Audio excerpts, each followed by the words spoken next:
नमस्कार. हॅलो सह्याद्रीच्या आजच्या भागात मी पूनम चांदोरकर आपलं सगळ्यांचं मनापासून स्वागत करते.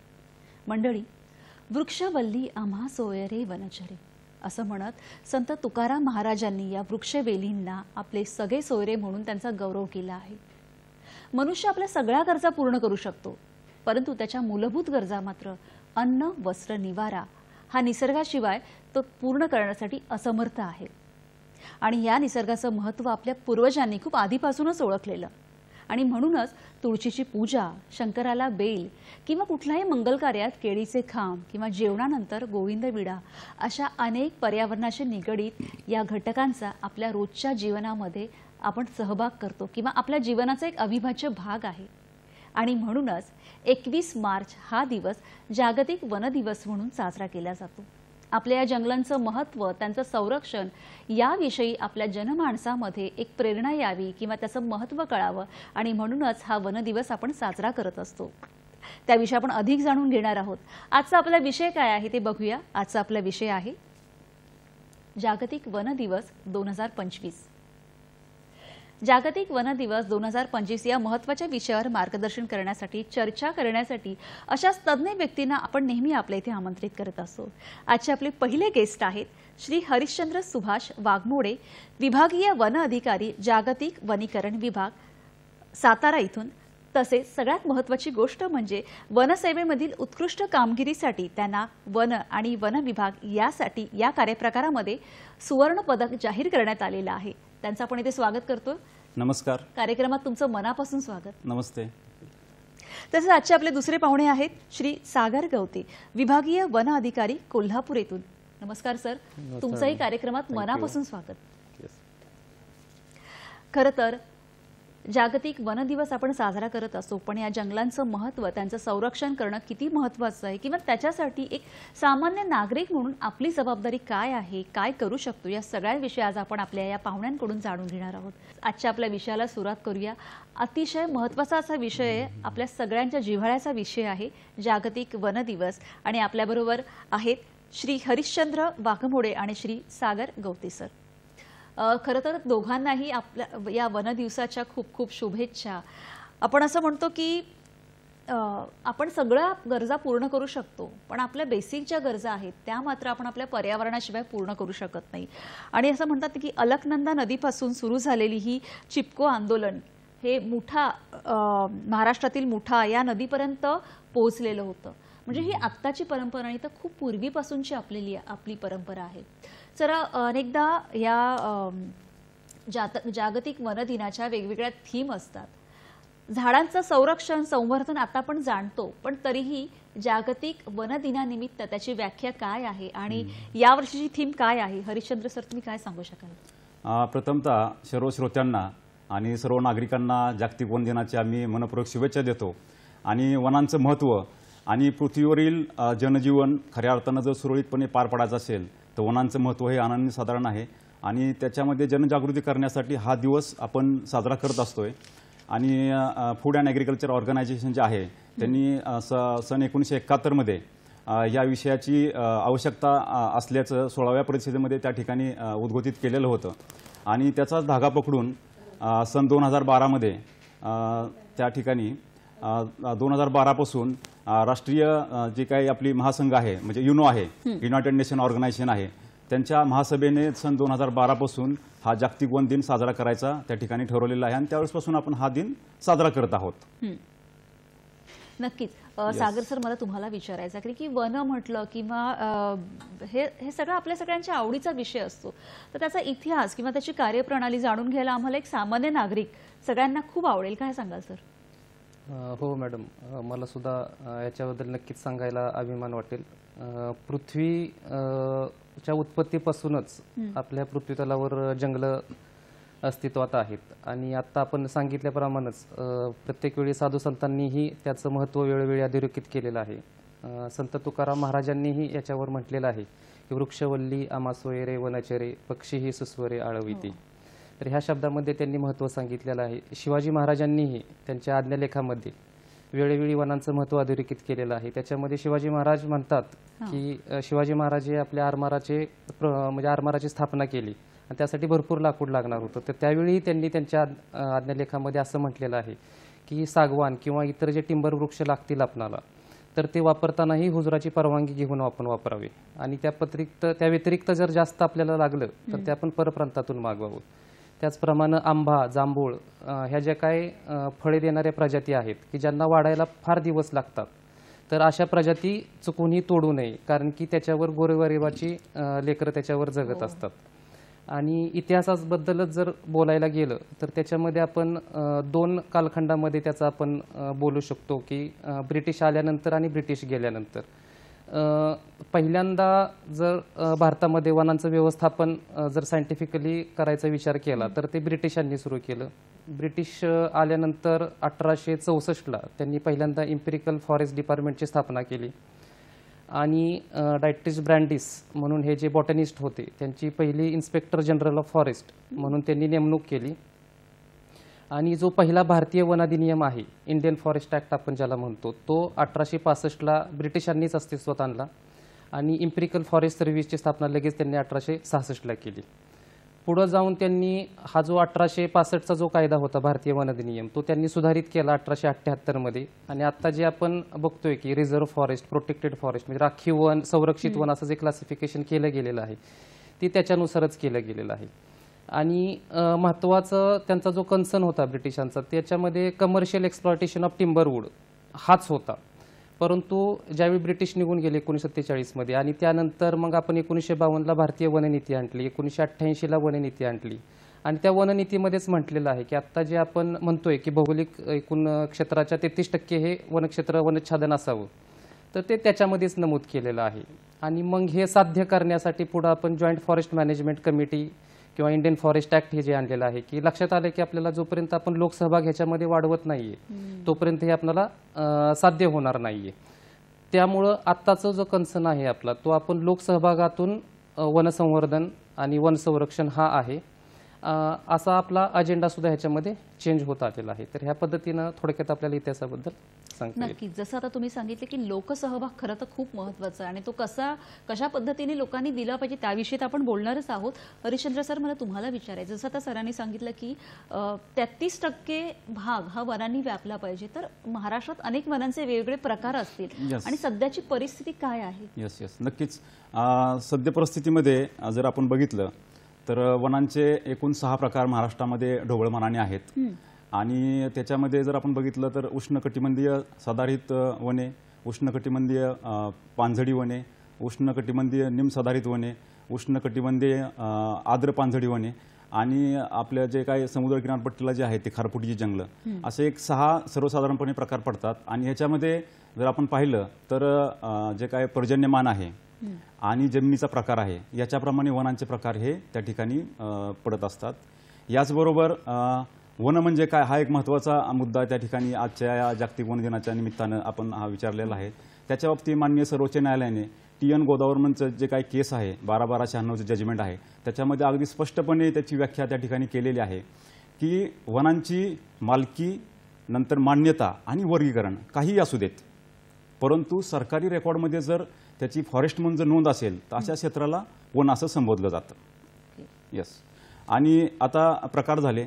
याच्यावर सद्यस्थितीच्या बाबतीत जर बोलायचं म्हटलं तर आता गवते साहेबांनी जसं सांगितलं की आपली वननीती आहे 1988ची वननीती आहे, त्याच्याप्रमाणे जवळपास 33% वनक्षेत्र असायला पाहिजे. आणि आजच्या परिस्थितीमध्ये आपल्या महाराष्ट्रामध्ये जवळपास 62,000 स्क्वेअर किलोमीटर वनक्षेत्र त्या ठिकाणी आहे. आणि ते आपल्या जिओग्राफिकल एरियाच्या जवळपास ते 20% त्या ठिकाणी आहे. म्हणजे जवळपास 13% वनक्षेत्र वाढीला अजून आपल्याला वाव आहे. म्हणजे 33% आपण ते अचीव करू शकतो. हो यस, नक्कीच सागर सर. आणि याच्यातला दुसरा जो भाग सुटलेला आहे तो थीम जो आपण म्हटलेला आहे की आजच्या जागतिक वन दिनाची थीम काय आहे, तर अतिशय महत्त्वाचा त्या ठिकाणी कन्सेप्ट किंवा थीम आहे ह्या वर्षीची की फॉरेस्ट आणि फूड याचा समन्वय कसा आहे किंवा महत्त्व काय आहे. आता दैनंदिन आपले जे काय अन्नपदार्थ आपण खातो त्याच्यामध्ये जे काही पोषण मूल्य असतात, त्यानंतर आपल्या उपजीविकेचे जे काही घटक असतात, तर याचा आणि वनांचा काय संबंध आहे याच्यामध्ये जनजागृती करण्यासाठी खऱ्या अर्थानं हा आजचा जागतिक वन दिनाची थीम आहे. वा नक्कीच. सागर सर मला तुमच्याकडे यायचं आहे. जसं आता सरांनी सांगितलं की महाराष्ट्रामध्ये वनाचे वेगवेगळे प्रकार आहेत आणि अजूनही 13% आपण त्याच्यामध्ये वाढीव करू शकतो. तर याच वन विभागाचे कायदेही तितकेच कडक आहेत, बरोबर की नाही, की ते जनसामान्य माणसांना त्याची एवढी माहिती नसते. तर नक्की हे कायद्यांची अंमलबजावणी कशी केली जाते आणि काय आहे हे? वन हा जो विषय आहे हा समवर्ती सूचीमध्ये येतो, म्हणजे कॉन्करंट लिस्टमध्ये येतो आपल्या संविधानामध्ये.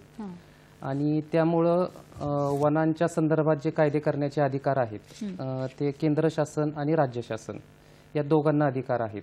आणि दोघांना अधिकार असल्यामुळं केंद्राचे जे कायदे आहेत ते थोडेसे राज्य शासनापेक्षा वरचढ चढतात.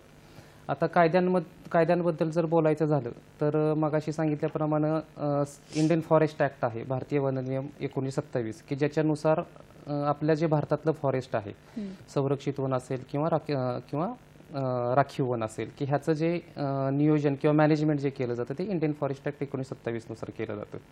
वनांबरोबरच वन्यजीव ही महत्त्वाचे आहेत आणि वन्यजीवांचं संगोपन आणि त्यांचे देखभाल करण्याकामी आपल्याकडे वाईल्ड लाईफ प्रोटेक्शन ॲक्ट आहे 1927चा.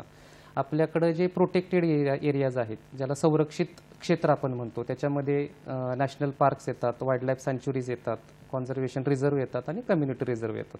म्हणजे आपल्याकडलं जे प्रोटेक्टेड एरिया आहेत 4 मेन ह्याच्यामध्ये डिवाइड केलं जातं. तर त्याचं जे मॅनेजमेंट आहे ते वाईल्ड लाईफ प्रोटेक्शन ॲक्ट 1927 नुसार केलं जातं. त्याच्यानंतर 1980चा वनसंवर्धन अधिनियम हा अतिशय महत्त्वाचा कायदा आहे, की आज जे काही जंगल राहिलेलं आहे ते ह्या कायद्यामध्ये मी राहिलं आहे असं म्हटलं तर ते वावगं ठरणार नाही. कारण की ह्या कायद्याचा मूळ उद्देशच असा आहे की वनजमीन ही वनेत्तर कामांसाठी, म्हणजे अदर दॅन फॉरेस्ट पर्पजसाठी जी वनजमीन वापरता येणार नाही. आणि ती जर वापरायची असेल तर आपल्याला केंद्र शासनाची पूर्वपरवानगी घेण्याची तरतूद या कायद्यामध्ये करण्यात आलेली आहे. सर मला असं वाटतं की हे कायदे खरं तर खूप महत्त्वाचे आहेत, त्यांचे समजून घ्यावे लागणार. आपला एक फोन घेऊया आणि आपली चर्चा अशीच पुढे चालू ठेवूया. शुभांगी मोले आपल्याशी बोलतात रत्नागिरीवरून. नमस्कार, बोला. नमस्कार, मी रत्नागिरीवरून शुभांगी मुळे बोलतीये. माझा प्रश्न असा आहे की रत्नागिरी जिल्ह्यामध्ये महामार्ग तयार करताना प्रचंड प्रमाणात वृक्षतोड झालेली आहे. तर ही वृक्षतोड भरून काढण्यासाठी काही ठोस प्रोग्राम त्यांच्याकडे आहे का? बरं, धन्यवाद शुभांगीताई, धन्यवाद. सागर सर काय सांगाल, कारण आपण आता जसं कायद्यांविषयी जाणून घ्यायचंच आहे, पण काही कामानिमित्त जर वृक्षतोड झाली तर त्याची भरपाई कशी केली जाते? नक्कीच. आता रत्नागिरी जिल्ह्यातला हा प्रश्न आहे. रत्नागिरी जिल्ह्यामध्ये तसं जर वृक्षाच्छादन जर बघायला गेलं तर सगळे डोंगर आहेत ते बऱ्यापैकी मालकीचे डोंगर आहेत आणि तिथं जे वनक्षेत्र आहे, जे रेकॉर्डेड फॉरेस्ट आहे ते फार 3% आसपास आहे. परंतु असं जरी असलं तर तिथं जे आता मॅडमनं प्रश्न विचारला, रस्ते दुतर्फा झाडं आहेत आणि विस्तार करताना ते झाडं तोडली जात आहेत. तर ह्याच्यामध्ये प्रोसिजर अशी आहे की जी यंत्रणा आहे ती यंत्रणा वन विभागाकडं आपल्याकडे ते अप्रोच होत असतात की एवढी झाडं तोडायची आहेत आणि त्यासाठी महाराष्ट्र वृक्षतोड अधिनियम 1964 आहे. त्याच्या अंतर्गत जे आपले वृक्ष अधिकारी हे वनपरिक्षेत्र अधिकारी यांना वृक्ष अधिकारी म्हणून प्राधिकृत केलेलं आहे आणि त्याच्यामध्ये त्यांच्यामार्फत या प्रकारे त्यांना अधिकार प्राप्त असल्यामुळं तोडीस परवानगी दिली जाते. परंतु तोडीस परवानगी देताना ज्या प्रजातीचे वृक्ष तोडलेले गेलेले आहेत ते प्लस तिथल्या ज्या स्थानिक प्रजाती आहेत ह्याच्यात 2 पट हे वृक्ष त्यांनी लावले पाहिजेत आणि त्यासाठी त्यांनी प्रोव्हिजन अगोदरच केली पाहिजे अशी तरतूद त्याच्यामध्ये असते. त्याच्यामुळं त्याच्यात डबल आपण वृक्ष त्यांच्याकडून लावून घेत असतो, त्यामुळे ते व्यवस्थित कॉम्पेन्सेट होत असतं. नक्कीच नक्कीच. सर, आपण कायद्यांविषयी बोलत होतो, तर त्याविषयी तुम्हाला काय सांगायचं आहे? हां, या व्यतिरिक्त मगाशी मी सांगितलं तर 2002चा एक बायोडायव्हर्सिटी ॲक्ट एक आहे, जैवविविधता कायदा. ह्याच्या अंतर्गत आपण बऱ्याचशा जैवविविधता समित्या ग्रामस्तरावर आपण तयार करत आहोत आणि ह्या समित्यांमार्फत जी जैवविविधता आहे ग्रामस्तरावर ती रेकॉर्ड केली जाते. तर ह्याचा फायदा काय होतो, जे पेटंट जे दिले जातात तर त्या पेटंटसाठी किंवा एखाद्या संसाधनाचं ज्यावेळी कमर्शियल युटिलायझेशन केलं जातं त्यातून जो फायदा होता तो फायदा गावकऱ्यांनाही मिळावा. बेनिफिट शेअरिंग हा त्याच्या मागचा बेसिक कॉन्सेप्ट आहे. आणि यानंतर 2006चा एक महत्त्वाचा कायदा आहे, त्याच्यामध्ये scheduled tribes and other traditional forest dwellers act 2006. तर ह्याच्यामध्ये जे वनवासी आहेत किंवा जे 75 वर्ष 3 पिढ्या आपण ज्याला म्हणतो, 25 वर्षाची एक पिढी जी राहत आहेत, तर त्यांचे जे त्याच्यामध्ये मूलभूत अधिकार आहेत तर त्याच्या अनुषंगाने आपण त्यांना वनजमिनीचं वाटप त्याच्यामध्ये केलेलं आहे. हे झाले केंद्राचे कायदे. त्या पद्धतीनं काही राज्याचे सुद्धा कायदे आहेत ज्याच्या अनुषंगाने आपण काम करत असतो. तर त्याच्यामध्ये महाराष्ट्र वृक्षतोड अधिनियम आहे 1964चा, त्यानंतर महाराष्ट्र लँड रेव्हेन्यू कोड आहे 1966चा, ज्याच्या अनुषंगाने आपण काम करत असतो. आणि जे इंडियन फॉरेस्ट ॲक्ट आणि वाईल्ड लाईफ प्रोटेक्शन ॲक्ट आहेत त्याच्या अनुषंगाने काही रूल्स सुद्धा महाराष्ट्राने बनवलेले आहेत. महाराष्ट्र फॉरेस्ट रूल्स 2014 आहेत, वाईल्ड लाईफ प्रोटेक्शन रूल्स 2014 आहेत. तर ह्या कायद्यांच्या अनुषंगाने वन विभाग समतोल साधून काम करत आहे. नक्कीच नक्कीच. जसं आता तुम्ही सांगितलं की समतोल साधून कार्य करत आहेत. हरिश्चंद्र सर, मला तुम्हाला विचारायचं आहे, अनेक वर्षांपासून आपण वन महोत्सव साजरा करत असतो, त्याचाही एक वेगळा इतिहास आहे आणि या पर्यावरणाचा समतोल राखण्यासाठी त्याची किती मदत होते? यस, नक्कीच. जसं गवते साहेबांनी आता वन विभागाच्या जे काही वेगवेगळे कायदे आहेत त्याच्यावर विस्तृतपणे सांगितलेलं आहे. आता वन महोत्सव हा खऱ्या अर्थानं जर आपण पाहिलं तर आपल्या संस्कृतीचा भाग झाला आहे असं म्हटलं तरी का वावगं ठरणार नाही. प्रत्येक वर्षी आपण 15 जून ते 30 सप्टेंबर या कालावधीमध्ये वन महोत्सव साजरा करत असतोय. तर इतिहास जर बघायला गेलं तर आपले जे पहिले कृषी मंत्री होते कन्हैयालाल मुंशीजी यांनी 1950मध्ये जुलैच्या पहिल्या आठवड्यामध्ये वन महोत्सव साजरा केला पाहिजे आणि त्या वर्षपासून तो वन महोत्सव त्या ठिकाणी 1950 पासून सुरू झालेला आहे. आता याची जर पार्श्वभूमी बघितली तर वन आणि वनांचं संरक्षण आणि संवर्धन करण्यासाठी लोकसहभाग हा अतिशय महत्त्वाचा मुद्दा आहे आणि त्याच्यामध्ये लोकांना त्याच कालावधीमध्ये सवलतीच्या दरामध्ये रोपांचा पुरवठा त्या ठिकाणी आपण वन विभागाच्या माध्यमातून करत असतो. याचबरोबर काही विभाग असे आहेत की जसं वेगवेगळे विभाग आहेत, त्या विभागांकडे जर अनुदान उपलब्ध नसेल, शाळा आहेत, महाविद्यालय आहेत, NGOज आहेत, पोलीस विभाग आहे, नंतर रेल्वे विभाग आहे, अशा वेगवेगळ्या विभागांना देखील या वन महोत्सवाच्या कालावधीमध्ये आपण सवलतीच्या दरामध्ये आणि जर त्यांच्याकडे निधी नसेल तर आपण मोफत देखील त्या ठिकाणी रोपांचा पुरवठा त्या ठिकाणी करत असतोय. आणि सगळ्यात महत्त्वाचं हा जो वन महोत्सव आपण साजरा करत असतो, तो वन महोत्सव ज्यावेळेस साजरा करतो त्यावेळेस महाराष्ट्राला अशी एक हरित चळवळीची परंपरा लाभलेली आपल्या सर्वांना कल्पना आहे की सन 2016 पासून महाराष्ट्रामध्ये 50 कोटी वृक्ष लागवड अतिशय चांगल्या पद्धतीने त्या ठिकाणी राबवलेली आहे आणि या 50 कोटी वृक्ष लागवडीमुळे खऱ्या अर्थाने महाराष्ट्रामध्ये एक हरित चळवळ निर्माण झालेली आहे आणि त्या हरित चळवळीला खऱ्या अर्थाने पाठबळ मिळावं म्हणून यावर्षी शासनाने अमृत महोत्सव म्हणजे अमृत वृक्ष आपल्या दारी हा एक कन्सेप्ट म्हणा किंवा एक योजना त्या ठिकाणी वन महोत्सव कालावधीमध्ये आपण राबवलेली आहे आणि त्याला लोकांचा अतिशय चांगला आणि सकारात्मक प्रतिसाद त्या ठिकाणी मिळालेला आहे. आणि याच्यामध्ये फक्त आता आपण म्हणतो की झाडे लावा आणि झाडे जगवा, बरोबर आहे. तर याच्यामध्ये झाडे आपल्याला लावायचे आहेत, जगवायचे आहेत, त्याचं संगोपन चांगल्या पद्धतीने करायचं आहे जेणेकरून ते भविष्यामध्ये मोठं झाड होईल. तर त्यासाठी यावर्षी आपण काय केलेलं आहे की अमृत वृक्ष नावाचं ॲप त्या ठिकाणी प्रत्येकाला मोबाईल ॲपमध्ये ते डाउनलोड करून घेता येतं आणि त्याच्यामध्ये जे काय आपण रोपं विकत घेतलेले आहेत किंवा मोफत त्या ठिकाणी पुरवठा झालेला आहे त्याची ज्या ठिकाणी लागवड केलेली असेल तर त्याचा फोटो काढून जिओ टॅग करून त्याच्या ठिकाणी आपल्याला अपलोड करायचे आहेत. म्हणजे त्याचा जो काय डेटा आहे तो 3 वर्षापर्यंत त्या ठिकाणी आपण जतन करणार आहे. वा, नक्कीच. खरंच खूप छान माहिती आहे. सरी चर्चा अशीच पुढे चालू ठेवूया. एक फोन घेऊया आपण. गंगाधर केळकर आपल्याशी बोलतात बदलापूरवरून. नमस्कार, बोला. मी गंगाधर केळकर बोलतोय बदलापूरवरून. आपणा सर्वांना नमस्कार. नमस्कार. नमस्कार. तर मला एक प्रश्न विचारायचा आहे. घराच्या जवळपास जी झाडं असतात ती उंच वगैरे झालेली आहेत आणि धोकादायक आहे, तर ते तोडण्याकरता जे काय तुमची हे व्यवस्था किंवा प्रोसिजर काय आहे तुमचं? नक्कीच नक्कीच नक्कीच गंगाधरजी. खरं तर जेव्हा आपण म्हणतो की झाडे लावा, झाडे जगवा, आणि या सगळ्यांमध्ये आतापर्यंत आपण एक शब्द ऐकत होतो की लोकसहभाग हा खूप महत्त्वाचा आहे, कारण आपल्या जगण्यासाठी ही झाडं आपल्याला मदत करत असतात. ही चर्चा आपल्याला अशीच पुढे चालू ठेवायची. आता वेळ झाली का छोट्याशा विश्रांतीची. बघत राहा हॅलो सह्याद्री.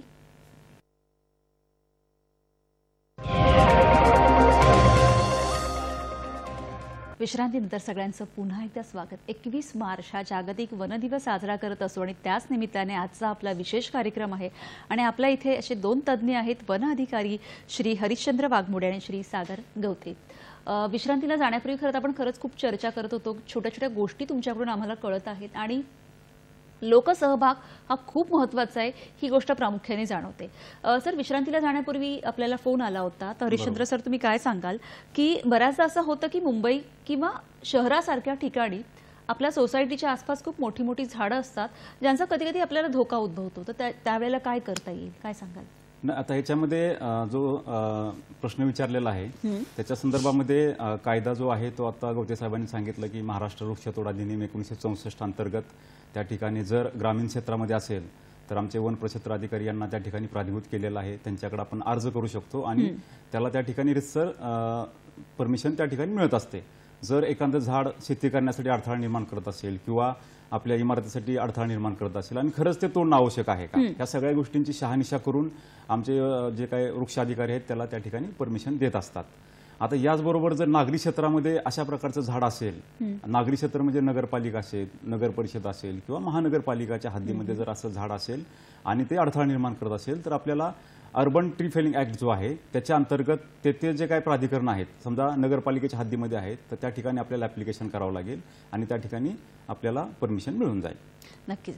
सागर सर, मला तुम्हाला विचारायचं की जेव्हा आपण कायद्यांविषयी बोलत असतो तर या वन विभागामार्फत सामान्य नागरिकांसाठी अनेक सेवा उपलब्ध असतात, तर त्या कोणत्या आणि कशी अंमलबजावणी होते? कारण बऱ्याचदा काय होतं की कायदे असतात, सेवा असतात आणि ते आमच्यापर्यंत पोहोचलेल्या नसतात. तुम्ही काय सांगाल? बरोबर आहे. सेवा हमी कायदा जो 2015ला आला, त्या सेवा हमी कायद्यानुसार महाराष्ट्रातील प्रत्येक जे शासकीय कार्यालय आहेत त्यांना ते बंधनकारकच केलं गेलं होतं की जनतेशी संदर्भात आपल्या ज्या सेवा आहेत त्या आपण अधिसूचित कराव्यात. त्या अनुषंगाने वन विभागाने देखील 2015ला आणि 2017ला अशा 2 वर्षांमध्ये एकूण 13 सेवा अधिसूचित केल्या गेलेल्या आहेत राईट टू सर्व्हिसेस अंडर. त्यामध्ये आता बुरुड समाज आहे, त्या बुरुड समाजाची नोंदणी करायची असेल तर त्या 10 दिवसामध्ये त्याची नोंदणी करणं बंधनकारक आहे. किंवा ह्याच्यामध्ये काही तेंदू कॉन्ट्रॅक्टदार असतात ह्याच्यामध्ये, तर ते तेंदू कॉन्ट्रॅक्टदारांची सुद्धा नोंदणी करायची असेल तर ते 15 दिवसामध्ये करणं बंधनकारक आहे. ह्याच्या व्यतिरिक्त वाईल्ड लाईफ क्षेत्रामध्ये फोटोग्राफी करायची असेल एका वृत्तामध्ये दुसऱ्या वनवृत्तामध्ये तर ते सुद्धा 15 दिवसामध्ये परवानगी त्यांना दिली गेली पाहिजे. किंवा आता बऱ्याच गावांमध्ये आपल्या आरागिरणी आहेत, सॉमिल्स आहेत, तर त्या सॉमिलचं रिन्युअल करणं प्रत्येक वर्षामध्ये रिन्युअल करणं अपेक्षित असतं, तर ते अर्ज केल्यापासून 30 दिवसामध्ये ही त्याचं रिन्युअल करणं गरजेचं आहे. किंवा आता मानव वन्यजीव संघर्ष मोठ्या प्रमाणात होत आहे, तर त्याच्या अनुषंगाने मग पीक हानी झाली तर त्याच्यामध्ये 30 दिवसामध्ये त्यांना कॉम्पन्सेट करणं गरजेचं आहे. किंवा मनुष्य हानी झाली किंवा पशुधनाची नुकसानी झाली तर ते सुद्धा त्याच्यामध्ये 15 दिवसामध्ये सेवा देणं अभिप्रेत आहे. किंवा आणखी त्याच्यामध्ये बोलायला गेलं तर एखादी जमीन ही वनजमीन आहे का आणि वनजमिनीपासून तिचं अंतर किती आहे, किंवा वृक्षतोडीला परवानगी जर द्यायची असेल तर त्याच्यामध्ये 60 दिवसामध्ये ती वृक्षतोडीला परवानगी देणं अपेक्षित आहे. अशा एकंदर 13 प्रकारच्या सेवा आपण सेवा कमी या कायद्याअंतर्गत आपण देत आलेलो आहे आणि देतो आहे. नक्कीच. म्हणजे आता जसं तुम्ही सांगत आहात प्रत्येक ज्या सेवा तुम्ही सांगितल्या त्याच्यासाठी काही दिवसांचा ठराविक कालावधी आहे, बरोबर ना? हो, ह्याच्यामध्ये दिवसाचा कालावधी आहे तो 10 दिवसापासून एक 60 दिवसापर्यंत आहे. आणि ह्याच्यातील काही सेवा ह्या निशुल्क आहेत आणि काही सेवा ह्या सुशुल्क आहेत. जसं की जर एखाद्या जागा ही वनजमीन आहे का किंवा तिचं वनजमिनीपासूनचं अंतर किती आहे हे ह्याच्यासाठी 2000 रुपये शुल्क त्याच्यामध्ये द्यायला लागतात. किंवा आरागिरी नूतनीकरणाचा जो विषय आहे त्याच्यामध्ये व्हर्टिकल आणि हॉरिझॉन्टल अशा 2 बँड्स असतात, तर एकच मशीन असेल तर त्यासाठी 750 रुपये, 2 असतील तर 1500 रुपये अशा प्रकारे फी आकारली जाते. किंवा जो वाहतूक पास दिला जातो वन विभागामार्फत त्यासाठी सुद्धा प्रत्येक गाडीसाठी 100 रुपये अशा पद्धतीने आपण शुल्क घेऊन सेवा पुरवठा करत असतो. नक्कीच. आणि सर्वसामान्य लोकांपर्यंत त्याची माहिती आपल्या वन विभागामार्फत काही साईट किंवा काय तिथून ते घेऊ शकतात? हो, महाफॉरेस्ट आपलं वेब पोर्टल आहे. त्याच्यामध्ये त्या सर्व सेवा दिलेल्या आहेत. त्याच्या अनुषंगाने त्या ॲप्लिकेशन करून आपण त्या सेवा घेऊ शकतो. नक्कीच नक्कीच. हरिचंद्र सर, मला तुम्हाला विचारायचं की सामाजिक वनीकरण विभाग 1982 पासून त्याची स्थापना झाली, तर त्यांची कार्यपद्धती किंवा त्याचा इतिहास आणि आत्ताची काय परिस्थिती आहे या सगळ्यांविषयी आम्हाला ऐकायला आवडेल. काय सांगा? नक्कीच. सामाजिक वनीकरण विभागाची स्थापना 1982ला झालेली आहे. तत्पूर्वी आपल्याला थोडीशी पार्श्वभूमी अशी आहे की राष्ट्रीय कृषी आयोगाने शिफारस केलेली होती 1976 मध्ये की वनेतर क्षेत्रावरती आपल्याला जर लागवड करायची असेल किंवा शेतकऱ्यांच्या बांधावरती शेतावरती जर आपल्याला लागवड करायची असेल तर एखादा विभाग असायला पाहिजे. आणि त्या अनुषंगाने 1982ला सामाजिक वनीकरण विभागाची स्थापना झालेली आहे. सुरुवातीला हा विभाग 1982 ते 87च्या दरम्यान हा सामाजिक वनीकरण आणि फलोत्पादन विभाग असा संलग्न होता. 87 ते जवळपास 92 पर्यंत हा विभाग महसूल आणि वन विभागाशी संलग्न होता. नंतर 92 ते जवळपास 2014 या कालावधीमध्ये सामाजिक वनीकरण जो विभाग आहे हा विभाग ग्रामीण विकास विभाग आणि जलसंधारण विभाग या विभागाशी संलग्न होता. आणि सन 2015 पासून सामाजिक वनीकरण विभाग हा वन विभागाच्या खऱ्या अर्थानं आधिपत्याखाली आलेला आहे. आणि अशा पद्धतीनं ह्या विभागाचा इतिहास आहे आणि आवश्यकता काय आहे. आज जर आपण बघितलं, आपण यापूर्वी देखील आता चर्चा केलेली आहे की राष्ट्रीय वन नीती आहे त्याच्याप्रमाणे जवळपास 33% वनक्षेत्र आपल्याला असायला पाहिजे. आपल्या राज्यामध्ये 20% आहे. तर त्या जर आता आपल्याला क्षेत्रवाढीला मर्यादा आहेत, म्हणजे वनक्षेत्र वाढू शकत नाही किंवा जमीन वाढवू शकत नाही. आपण आहे तर जमिनीमध्ये आपल्याला त्याचं संरक्षण केलं पाहिजे. तर आपण काय करू शकतो, तर जे काय वनेतर क्षेत्र आहे त्या वनेतर क्षेत्रावरती आपण जास्तीत जास्त लागवड करून आपण वनक्षेत्र वाढवू शकतो. म्हणजेच जे काय वनेतर क्षेत्राव्यतिरिक्त जे क्षेत्र आहे, जसं गायरान जमीन असतील, मुलकीपट जमीन असेल किंवा जलसंपदा विभागाच्या जमीन असतील किंवा रस्ता आहे, रस्त्या दुतर्फा आपण लागवड करतो, रेल्वे लाईन आहे, रेल्वे लाईन दुतर्फा आपण लागवड करतो किंवा कॅनॉल्स आहे त्याच्या दुतर्फा लागवड करतो. असे road side plantation, block plantation हे करण्यासाठी सामाजिक वनीकरण विभागाची निश्चित आवश्यकता आहे. याचबरोबर सगळ्यात महत्त्वाचं की 33% जर आपल्याला वनक्षेत्र वाढवायचं असेल तर ट्री आउटसाइड फॉरेस्ट, म्हणजे आजच्या परिस्थितीमध्ये हा जो काही कन्सेप्ट आहे म्हणजे फॉरेस्ट कव्हर आणि ट्री कव्हर, तर हा जो कन्सेप्ट आहे याचबरोबर ट्री आउटसाइड फॉरेस्ट हा खूप महत्त्वाचा आहे. हा आपल्याला वनेतर क्षेत्रावरती म्हणजे शेतकऱ्यांच्या शेतावरती आपण जर बघितलं आपल्या महाराष्ट्रामध्ये बरीचशी पडीक जमीन आहे किंवा लागवड अयोग्य जमीन आहे किंवा शेतकऱ्यांच्याकडे जमिनी आहेत परंतु त्या ठिकाणी लागवड त्या ठिकाणी ते करू शकत नाहीत. अशा क्षेत्रावरती आपल्याला लागवड करण्यासाठी सामाजिक वनीकरण विभागाच्या माध्यमातून वेगवेगळ्या योजना आहेत आणि त्यांची अंमलबजावणी सद्यस्थितीत चालू आहे. नक्कीच नक्कीच. सागर सर, मला तुम्हाला विचारायचं की मानव आणि वन्यजीवन संघर्ष हा खरं तर फार कळीचा मुद्दा आहे. तो आधीपासून चालत आलेला मुद्दा आहे. अनेकदा असं होतं की वन्य प्राणी माणसांवर हल्ले करतात, अनेक जण जखमी होतात किंवा शेतीची खूप पिकांचे नुकसान होतं. तर त्यावेळेला अशा काही उपाययोजना आहेत का किंवा त्याच्यावर काही कायदे आहेत का? कशा पद्धतीने याच्यातून मार्ग काढला जातो? मानव वन्यजीव संघर्ष हा खरंच म्हणजे सद्यस्थितीमध्ये कळीचा मुद्दा आहे. तर ह्याच्यावर चर्चा करताना आपण सर्वप्रथम काय कारणे आहेत, हे कशामुळे उद्भवतंय ह्याच्याबद्दल बोलणं मला जास्त गरजेचं वाटतं. वन विभागामार्फत वनजमिनीवर बरेचसे कुरण विकासाची, हॅबिटॅट इम्प्रूव्हमेंट ची कामं होत असतात, जलमृत्संधारणाची कामं होत असतात आणि त्यामुळं जो एकंदर काउंट आहे वाईल्ड लाईफचा तो काउंट वाढलेला आहे. जर आपण 2023चा जर सेन्सस बघितलं, NTCA म्हणजे राष्ट्रीय व्याघ्र संवर्धन प्राधिकरण म्हणून एक संस्था आहे, शासकीय संस्था आहे, दिल्ली बेस्ड आहे. तर त्यांच्यामार्फत दर 4 वर्षांनी सेन्सस केला जातो. तर त्याच्यामध्ये सुद्धा जर आकडेवारी बघितली आपण तर आता महाराष्ट्रामधले सुद्धा टायगर वाढून 444 टायगर झालेले आहेत आणि देशामधले सुद्धा 3700 ते 3800च्या दरम्यान टायगर झालेले आहेत. तर हा एकंदर काउंट वाढल्यामुळं ही काही प्रत्येक जंगलाची कॅरिंग कॅपॅसिटी असते आणि त्या कॅरिंग कॅपॅसिटीपेक्षा जास्त झाले ते बाहेर येण्याचं प्रमाण त्याच्यामध्ये वाढलेलं दिसतं. दुसरं एक कारण आहे की विकासाच्या नावाखाली बऱ्याच ठिकाणी फ्रॅगमेंटेशन झालेलं आहे आणि फ्रॅगमेंटेशन त्यांच्या हॅबिटॅटचं झाल्यामुळं कॉरिडॉर ही झालेले आहेत, डिस्टर्ब झालेले आहेत. आणि कॉरिडॉर म्हणजे त्यांचा जो भ्रमण मार्ग आहे, ज्या मार्गाने ते एका ठिकाणाहून दुसऱ्या ठिकाणी जात असतात, तो कॉरिडॉर डिस्टर्ब झाल्यामुळे ते मानवी वस्तीत शिरण्याचं प्रमाण दिसत आहे. आणि बऱ्याच ठिकाणी जर आपण बघितलं तर जंगला लागून एकदम इरिगेटेड शेतजमीन आहे. त्याच्यामुळं आणि हिरवगार असल्यामुळं तृणभक्षी जे प्राणी आहेत ते बाहेर येतात आणि त्यांच्या पाठोपाठ मग कार्निवोरस सुद्धा बाहेर येत असतात. तर हे थोडक्यात ह्याच्यामुळं वन्यजीव हे बाहेर येत आहेत आणि आल्यामुळं मग त्यांचा मानवाशी संघर्ष होत आहे. त्याच्यामध्ये पीक नुकसानी होत आहे, पशुधन नुकसानी होत आहे. बऱ्याच वेळेला मानवावरही हल्ले झालेल्याच्या घटना घडलेल्या आहेत. तर ह्याच्यामध्ये वन विभागामार्फत म्हणजे सगळ्यात जास्त महाराष्ट्रामध्ये इतर विभागाच्या तुलनेत सगळ्यात जास्त म्हणजे 25 लाखाचं अनुदान त्याच्यामध्ये नुकसान भरपाई ही मनुष्य मृत्युमुखी पडलं त्याच्यामध्ये दिले जाते. जर त्याला कायमस्वरूपी अपंगत्व आलं वन्य प्राण्यांच्या हल्ल्यामुळं तर त्याच्यामध्ये 7.5 लाख रुपये देण्याची प्रोव्हिजन आहे. आणि गंभीर जर त्याला दुखापत झाली तर 5 लाख रुपये आणि किरकोळ जर जखमी झाला तर त्याच्यामध्ये 50,000 रुपये किंवा ॲक्च्युअल जो खर्च येईल त्यापैकी जी कमी रक्कम असेल ती देण्याची तरतूद आहे. याच पद्धतीनं जर पशुधन नुकसानी झाली त्याच्यामध्ये बऱ्याच वेळेला शेळी आपण असं मेंढी म्हणू शकतो की हा जो विषय आहे किंवा हा जो मुद्दा आहे त्याच्यामध्ये अनेक वेगवेगळ्या प्रकारचं नुकसान होतं आणि त्याची वेगवेगळ्या प्रकारची भरपाई आपल्याकडे आहे. आपण एक फोन घेऊया आणि चर्चा अशीच पुढे चालू ठेवूया. मंगल आपटे आपल्याशी बोलतायत पुण्यावरून. नमस्कार, बोला बोला मंगलताई, प्रश्न विचारा. खूपच छान आहे. कल्पवृक्ष करण्यासाठी आम्हाला झाड ठेवून गेलं म्हणतात तसं झाडं, तर ते झाडं जे आपण आजूबाजूला लावतात तर ती झाडाची प्रिकॉशन नंतर कशी घ्यावी, काय काय घालत ते घेतली जात नाही. मग 40 झाडं आले, 100 झाडं लावले असं, तर त्या झाडातून त्यांच्यासाठी तुम्ही काय मार्गदर्शन करू शकाल? नक्कीच नक्कीच, धन्यवाद मंगलताई. खरं तर त्यांचा जो प्रश्न आहे त्याच्याविषयी आपण चर्चा करूच, कारण सगळ्यांनाच ते मार्गदर्शन हवं आहे.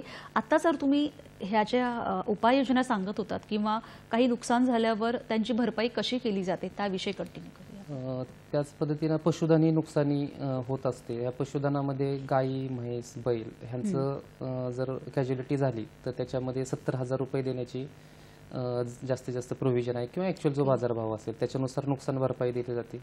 आणि त्याच्यामध्ये जर त्यांना गंभीर इजा झाली तर त्याच्यामध्ये 15,000 पर्यंत त्यांना नुकसान भरपाई दिली जाते. याच पद्धतीनं शेळी, मेंढी, बकरी ह्या जर असतील तर त्याच्यामध्ये त्यांची जर कॅज्युलिटी झाली तर 15,000 रुपयापर्यंत नुकसान भरपाई देण्याची प्रोव्हिजन आहे. आणि जर त्यांना इजा झाली तर 5,000 रुपयापर्यंत किंवा जे ॲक्च्युअल नुकसान होते तेवढी नुकसान भरपाई देण्याची त्याच्यामध्ये प्रोव्हिजन आहे. याच पद्धतीनं बऱ्याच वेळेला हत्ती, रानगवे याच्यामुळं पीक नुकसानी झाल्याच्या घटना भरपूर आहेत. तर ह्याच्यामध्ये नुकसानी जर 20,000 रुपयापर्यंत असेल तर पूर्ण 20,000 रुपयापर्यंत नुकसान भरपाई दिली जाते. परंतु 20,000पेक्षा जर जास्त नुकसान जर झालेलं असेल तर 50,000 पर्यंत, परंतु 20,000च्या वर 80% जेवढी रक्कम होती तिथपर्यंत नुकसान भरपाई दिली जाते. ऊसासाठी ह्याच्यामध्ये विशेष प्रोव्हिजन करण्यात आलेली आहे. प्रति टन 1,600 रुपये एवढा त्याच्यामध्ये नुकसान भरपाई दिली जाते 50,000 रुपयांच्या मर्यादेमध्ये. या अगोदर फळझाडांना याच्यात समाविष्ट केलेलं नव्हतं, परंतु आता फळझाडे संत्री असतील, मोसंबी असेल, नारळ असेल, काजू असेल, आंबा असेल तर ह्यांच्या नुकसानी सुट्टी सुद्धा स्पेशल प्रोव्हिजन करण्यात आलेली आहे.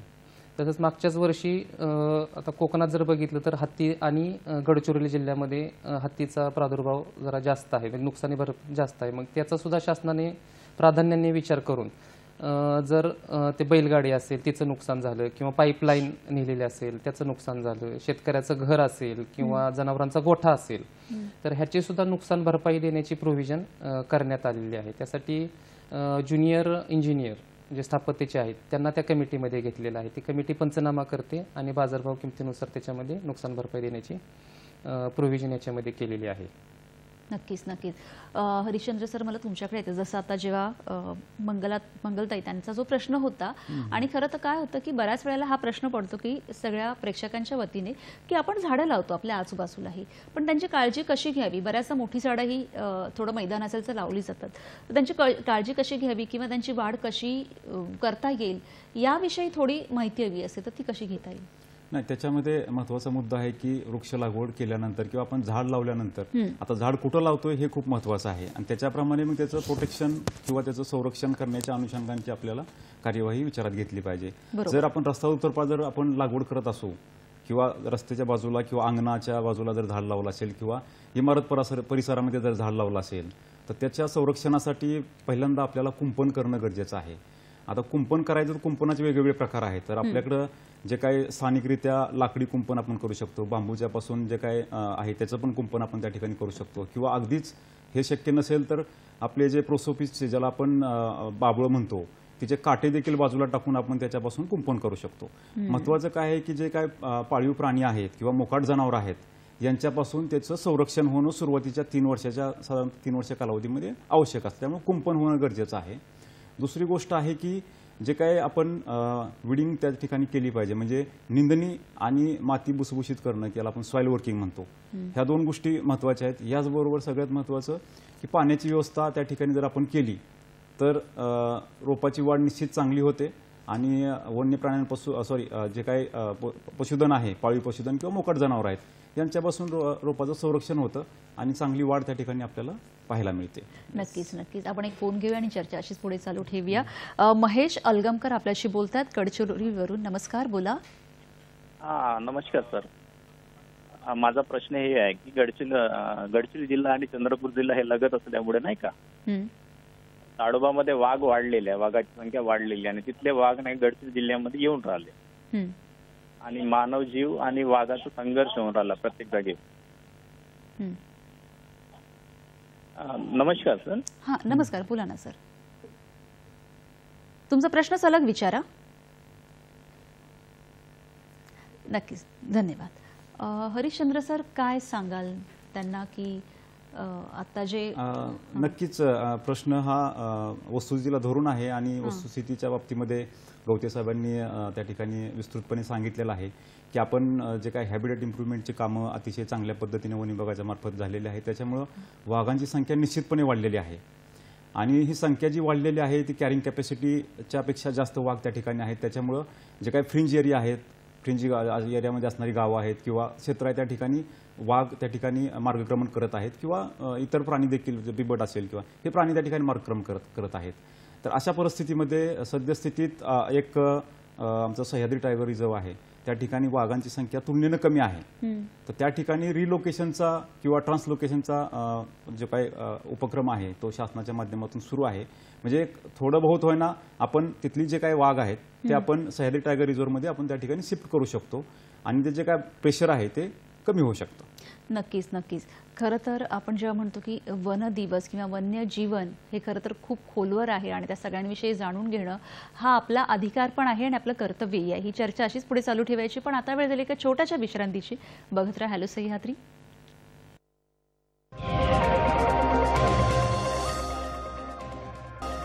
विश्रांतीनंतर सगळ्यांचं पुन्हा एकदा स्वागत. अतिशय महत्त्वाच्या विषयावर आपली चर्चा सुरू आहे, जागतिक वन दिवस, आणि आपल्या मुख्य पाहुण्यांकडून आपण जास्तीत जास्त मार्गदर्शन करून घेत आहोत.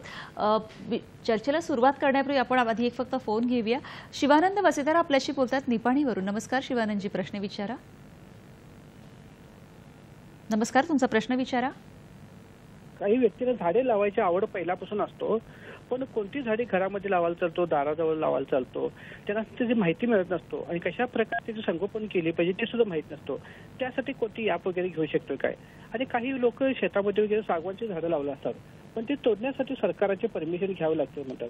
मग त्यासाठी काय प्रोसिजर आहे, काय नियम आहे काय, असं विचारतो. नक्कीच नक्कीच. धन्यवाद सर, धन्यवाद.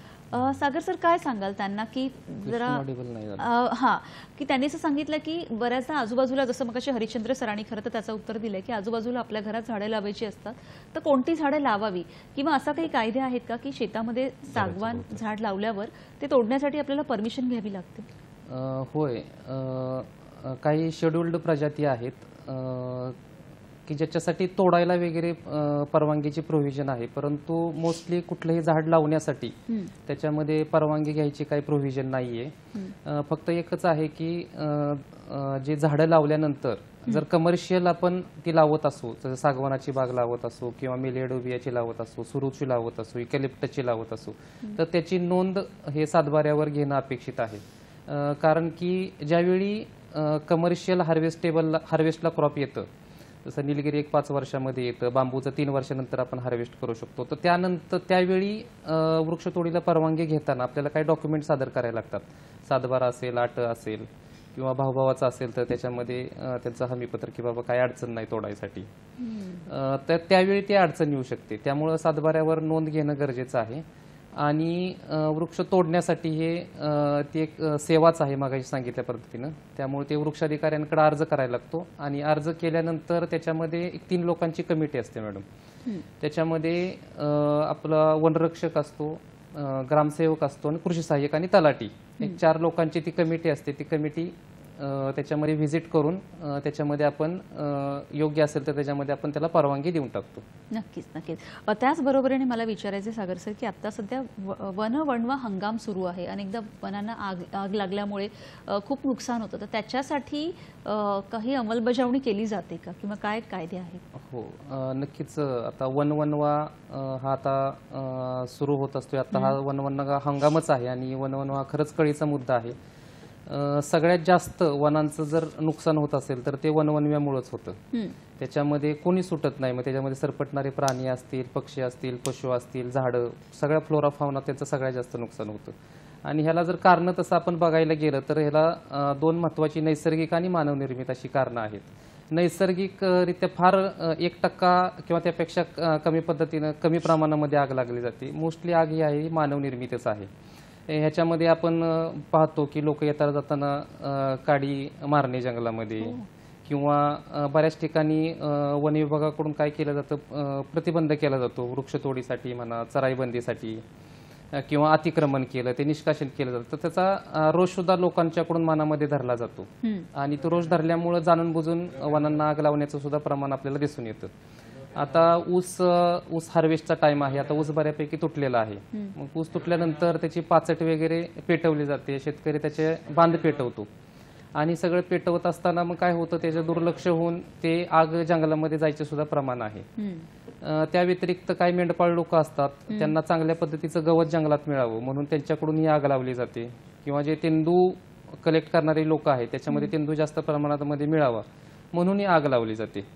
अशी ही विविध कारणं आहेत जंगलांना आग लावली जाते. पण त्यासाठी लेजिस्लेशन सुद्धा स्ट्रॉंग आहे. आपल्याला माहिती आहे की आर्टिकल 51 मध्ये की वन्यजीव आणि वनांचं पर्यावरणाचं संरक्षण करणं हे आपलं मूलभूत कर्तव्य आहे. त्याच पद्धतीनं कलम 48 जे आहे संविधानाचं, त्याच्यामध्ये सुद्धा की वन्यजीव आणि पर्यावरण ह्याचं रक्षण करण्याची जबाबदारी दोन्ही केंद्र आणि राज्य शासनाला दिलेली आहे. आणि भारतीय वन अधिनियम 1927 आहे. त्याच्यामध्ये आर्टिकल जे 26(1) आहे, 26(1) फ की त्याच्यामध्ये आणि प्रोटेक्टेड फॉरेस्ट राखीव वनला सांगितलं. आणि प्रोटेक्टेड फॉरेस्ट असेल तर सेक्शन 29 अंतर्गत आपण आरोपी असेल तर त्याच्यावर आपण गुन्हा सुद्धा नोंद करतो. आणि ह्याच्यामध्ये जे JFMC कोर्ट असतं, जॉईंट मॅजिस्ट्रेट फर्स्ट क्लास, तर त्याच्यामध्ये आपण तो गुन्हाही दाखल करतो आणि कोर्टाला समरी ट्रायलनुसार ते खटला चालवावा अशी विनंती करतो. आणि कमीत कमी वेळेमध्ये हे नॉन बेलेबल आणि कॉग्निझेबल ऑफेन्स असल्यामुळं जास्तीत जास्त शिक्षा व्हावी असंही आपण त्याच्यामध्ये कोर्टाला विनंती करत असतो. आणि सातारा जिल्ह्यामध्ये आपण त्यात बऱ्यापैकी यशस्वी झालेलो आहे. बऱ्यापैकी आपण कन्व्हिक्शनही केलेली आहेत. आणि दुसरं सांगायचं तर म्हणजे फॉरेस्टमध्ये फक्त काय झालं, आमचा वनरक्षक हा ग्राम पातळीवर काम करत असतो. त्याच्याकडं 7 ते 8 गावं असतात.